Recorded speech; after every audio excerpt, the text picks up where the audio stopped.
Muito bem, nação, muito bom dia para todos vocês aqui no nosso canal. Vamos agora analisar o que o Flamengo realizou uma treino importante hoje, porque é a preparação para a decisão do Campeonato Carioca. E saiu ontem os adversários do Flamengo para fase de grupos da Libertadores da América. Meu amigo, vai começar a Libertadores, hein?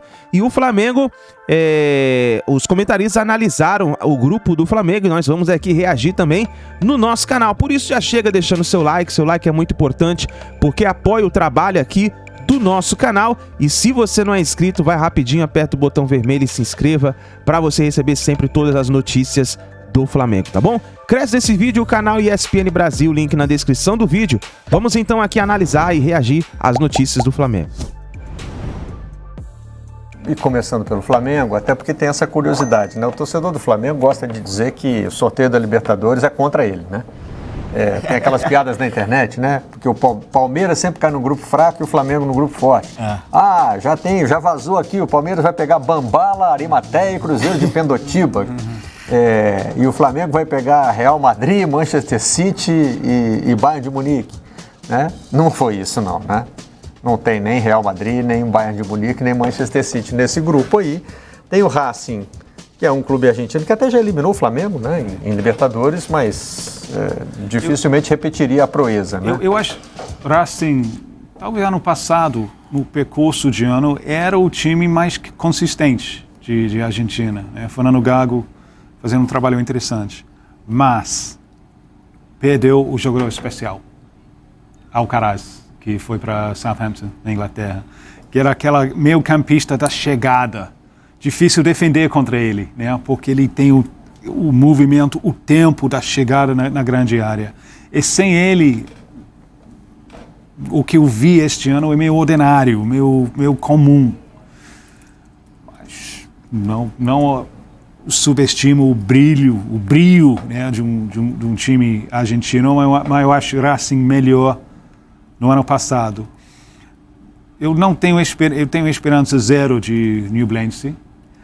Alcas, não sei. Alcas poderia ser um pouco mais interessante.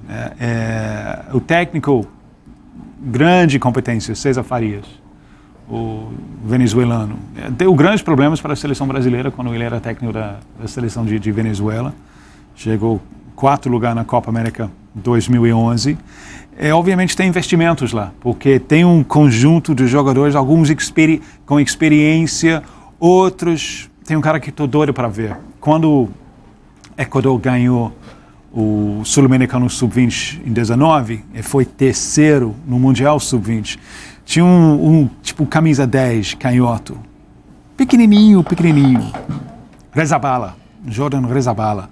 Caraca, que jogador inteligente, que jogador interessante. Mas olhando ele, tu está pensando, não, eu acho que ele não vai vingar.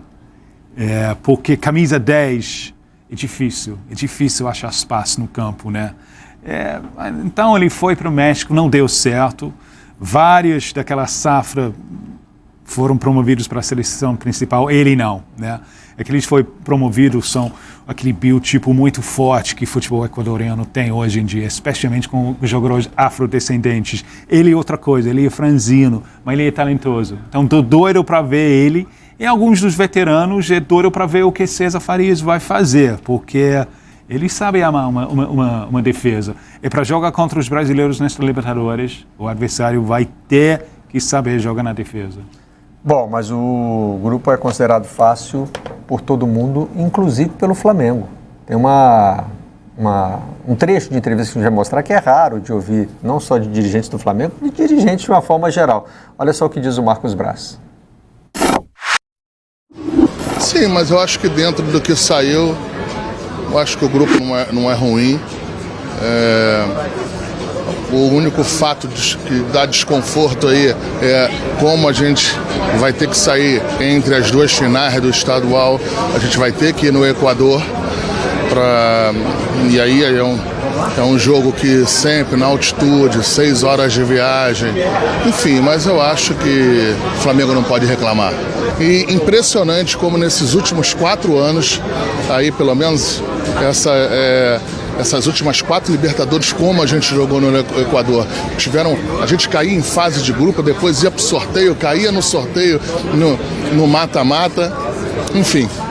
Tomara que agora a última vez que a gente também foi campeão, a gente passou pelo Equador.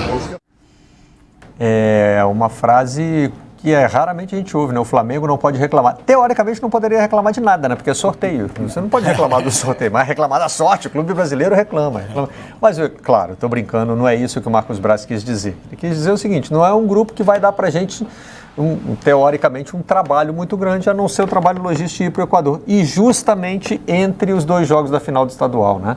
Entre os 2 Fla-Flus, o Flamengo vai fazer o jogo com a maior distância. E aí vem a questão, vai com qual time, né? Vai com o time titular? Vai priorizar? Porque, quer queira, quer não, essa final entre o Fla-Flu, Flamengo e Fluminense, além de ser a final mais competitiva dos estaduais desse ano, talvez ali o América Mineiro com o Corinthians e o clássico lá em Fortaleza, mas assim... Não são muitos clássicos esse ano, não são muitos clássicos, não. Fortaleza... Fla-Flu, Clássico Rei, Atlético e América... E só, eu acho, de clássico. São Paulo não tem, São Paulo não Paraná tem, não tem, Rio Grande do Sul não tem. O Rio Grande do Sul Internacional caiu, né?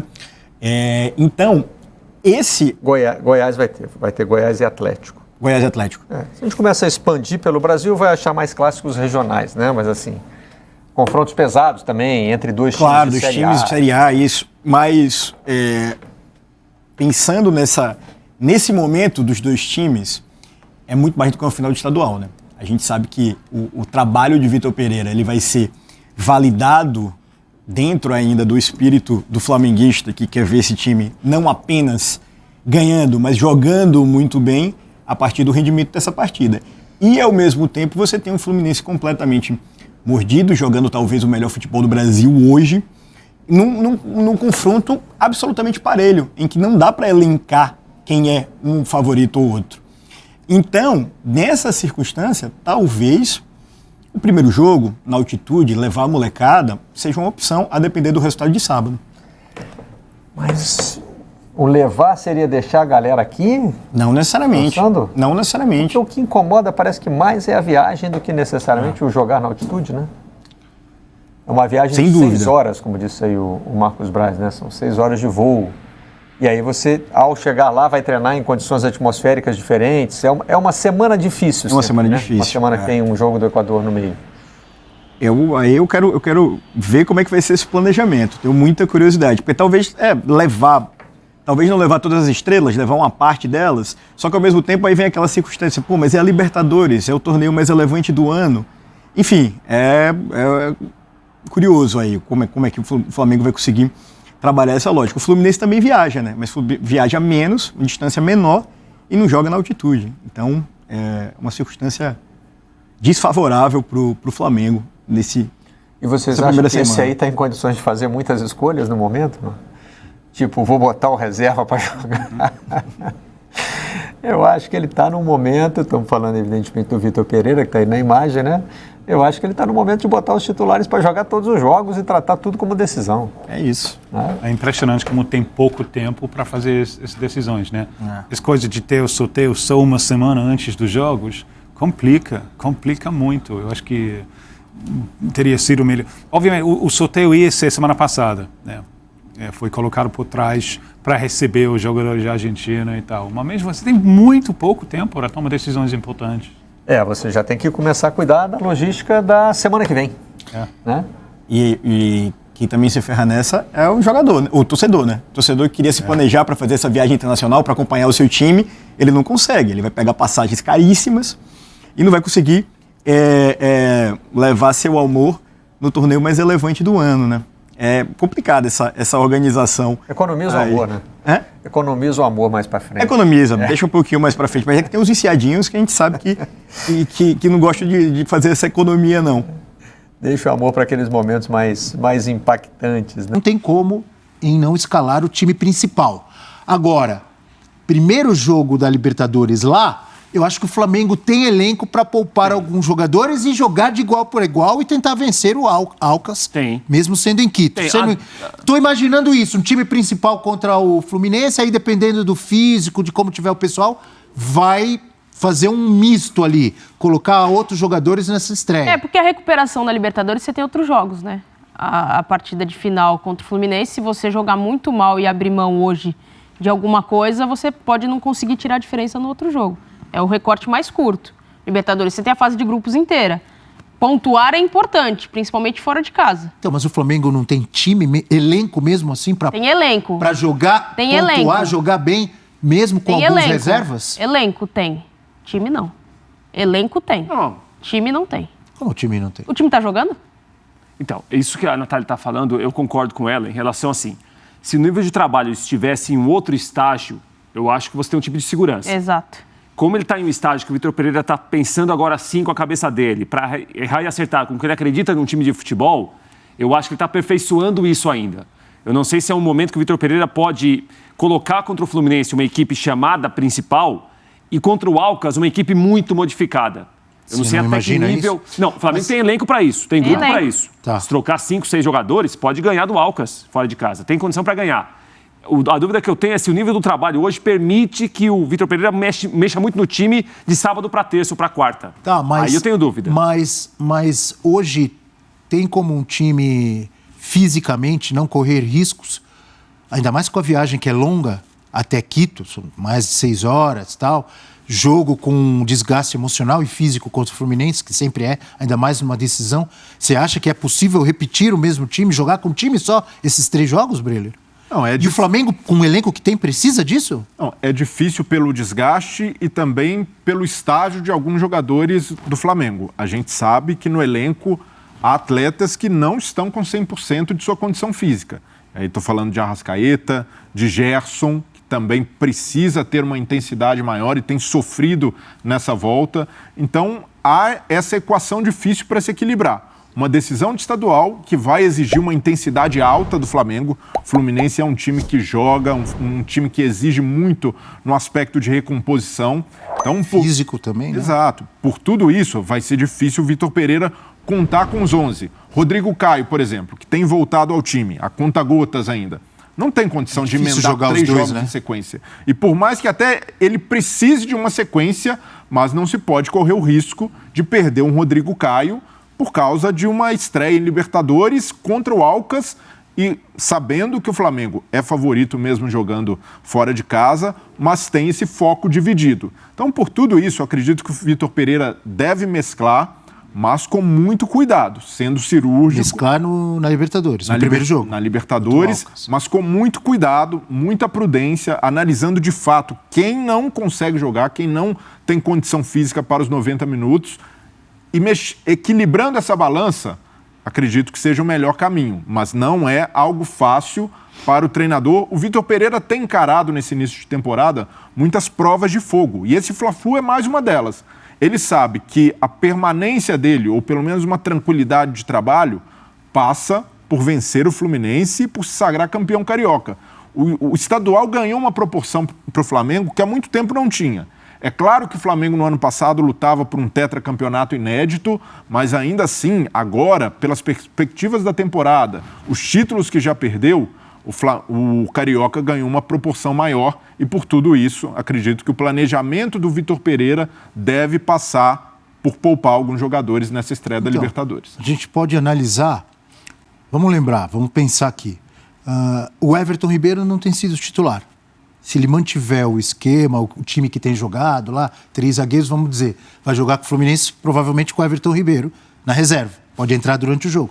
Everton Ribeiro titular lá no Equador. Vai perder muito? Não, mas eu acho que tem uma dúvida aí. Mateuzinho e Varela. Não sei se o Varela está recuperado, mas se tiverem os dois, tem 2 laterais. Tem vários garotos que não são titulares, que entram e às vezes até melhoram o time. Concorda comigo? Matheus França, Matheus Gonçalves, quem mais? Tem mais? O Vitor Hugo pode ganhar Vitor Hugo. A partir de agora. Igor Jesus. Atenção, antes do Prates falar, imagens ao vivo, sim, do treino de hoje, de agora, do Flamengo. Olha aí, imagens da Flá TV, o Flamengo aí na sua preparação para a decisão do Campeonato Carioca e também, obviamente, já pensando na Libertadores da América. Mas diga lá, Prates, estou citando aí que ele tem opções muito boas que podem manter o nível do time? Ou você discorda? Não, pode manter. Abel, em relação à qualidade do elenco, é o melhor grupo de atletas do continente. A gente não pode perder isso de vista. O próprio Marinho, que tem experiência. Individualmente, o Flamengo tem jogadores que ninguém tem na América do Sul. Isso daí, para virar um time competitivo, para de novo voltar a pensar em ganhar títulos, aí tem uma diferença, porque passa muito pelo trabalho dos jogadores, do treinador, da diretoria. Agora, qualidade de jogador, o que ele tem, ninguém tem, em relação ao Vitor Pereira. O que a gente tem de pontuar... Na zaga também. Tem opções. É que no Fla-Flu, que eu acho que é um parâmetro, apesar de estar um pouco já distante, algumas semanas, que foi a final da Taça Guanabara, Vitor Pereira pensou muito na parte física. E quando se enfrenta o Fluminense, Vitor Pereira tenta fazer algumas adaptações, talvez faça de novo no sábado, privilegiando muito quem está bem fisicamente para fazer a marcação que ele quer que faça. Na saída de bola, para tentar tirar espaço do Fluminense. A roubar a bola lá. Para roubar a bola. O Flamengo fez isso muito bem no primeiro tempo, no 2-1. Segundo tempo, o time não conseguiu quase jogar e tomou a virada. E ali no campo a gente vê o Felipe Luiz. Felipe Luiz voltando pode ser um acréscimo interessante para o Flamengo, pensando nesse jogo de estreia. Jogador experiente, pode segurar o Ayrton Lucas, que é um jogador que tem se desgastado bastante no aspecto físico. Jogador, né? Entregado bem. Então o Felipe Luiz é uma volta que não imagino nesse primeiro momento o Felipe Luiz retomando sua condição de titular, porque o Ayrton Lucas de fato abraçou ali a oportunidade, mas pode ajudar com a experiência que tem, com a capacidade técnica, o que contribui na saída de bola para formar esse time no jogo na estreia do Flamengo no Equador. Ele trouxe mais uma opção também na lateral esquerda. Sim. Na zaga, qual o trio que tem jogado? O último que jogou foi Davi Luiz, Fabrício e Rodrigo Caio. Rodrigo Caio. Foi isso? Isso. Fabrício Bruno, Rodrigo Caio, Davi Luiz. Aí tem Léo Pereira, Pablo. Que tem... Cai o nível? Dá pra jogar contra o Alcas? Dá. Então é o que eu tô dizendo, olha aí, gente. Então, mas a gente tá falando de um time, de um Tudo bem, não vai ter entrosamento. Não, a gente tá falando de um elenco muito bom, mas de um time completamente desorganizado. Se o time principal, entre aspas, não consegue assimilar o trabalho do treinador, não consegue assimilar e empregar isso dentro de campo, como é que o time reserva vai muito além da vontade? Os caras vão querer mostrar, eu não imagino que ele vai trocar trabalho. tudo. De repente ele faz quem Mas se o que tá jogando a comissão junto... técnica, e aí eu não estou falando só sobre o Vitor Pereira, preparador físico, fisiologista, e até o médico eventualmente, né? Dependendo do que acontecer contra o Fluminense. Os caras vão chegar lá, fazem aquele exame de secar lá de sangue e tal. Abel? Quem tem mais chance de estourar o músculo lá, de ter uma lesão? Não, esse aqui descansa. Vai ter gente que se bobear nem viaja, não sei. E é um treinador que pensa muito na parte física. É um treinador que ele opta mais pela parte física, às vezes, do que pela parte técnica, independentemente do nome dos jogadores. Então, Renato Augusto e o Roger Guedes saíam frequentemente no Corinthians. O Gabriel sai frequentemente com ele no nação, então tá aí os comentaristas falando sobre a preparação do Flamengo, o treino do Mengão. Vamos ver o que vai acontecer agora nesse dia 1º de abril, hein? Sábado agora o Flamengo entra em campo para a final do Campeonato Carioca. É isso daí, deixa o like e a gente se vê no próximo vídeo.